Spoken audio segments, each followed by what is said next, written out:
Si on s'arrête au premier degré, ben en effet, des films de zombies, c'est généralement de mauvais goût, avec beaucoup trop de sang et des histoires extrêmement simples dont le seul but, ben, c'est de voir des gens se faire dévorer vivants. Mais si on dépasse le premier degré, on s'aperçoit que c'est une source d'espoir pour tous les survivalistes qui attendent désespérément l'apocalypse zombie, et pour d'autres, ben, c'est une critique sociale où le zombie représente notre société de consommation, parce que le zombie, il écoute son unique instinct qui lui dit de dévorer de la chair humaine, même si en réalité, il n'a absolument pas besoin de ça pour survivre. Les films de zombies sont redevenus à la mode à partir de 2002 grâce au film 28 Days Later et le film Resident Evil qui ont connu des gros succès commerciaux, et la tendance a été confirmée en 2004 grâce au remake du film Dawn of the Dead, la suite du film Resident Evil et la comédie Shaun of the Dead. En 2003, l'auteur Max Brooks, qui est le fils de Mel Brooks,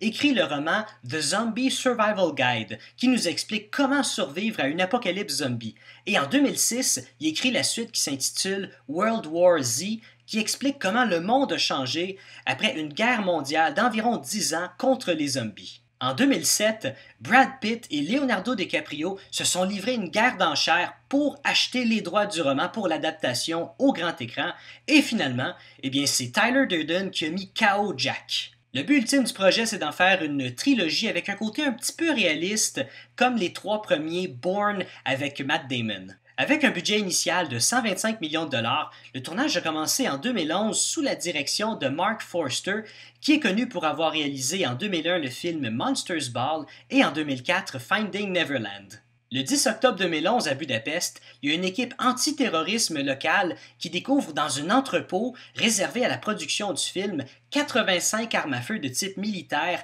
et sniper qui avaient été livrées là durant la veille un petit peu en douce. Et on disait que les armes à feu n'étaient pas fonctionnelles pour les besoins du film, mais en réalité les armes à feu fonctionnaient très bien. Et il n'y a personne qui a été accusé dans cette histoire-là, mais on présume que Tyler Durden a sûrement un lien là-dedans. La sortie initiale du film était prévue pour décembre 2012 en Amérique du Nord, et c'était une très bonne idée côté marketing parce que dans ce temps-là, les gens avaient peur de la fin du monde à cause justement du calendrier Maya qui se terminait, et finalement le film a été reporté au 21 juin 2013 parce que l'équipe a dû retourner la fin qui n'était pas très concluante selon les producteurs, et donc le budget a passé de 125 millions de dollars à presque 200.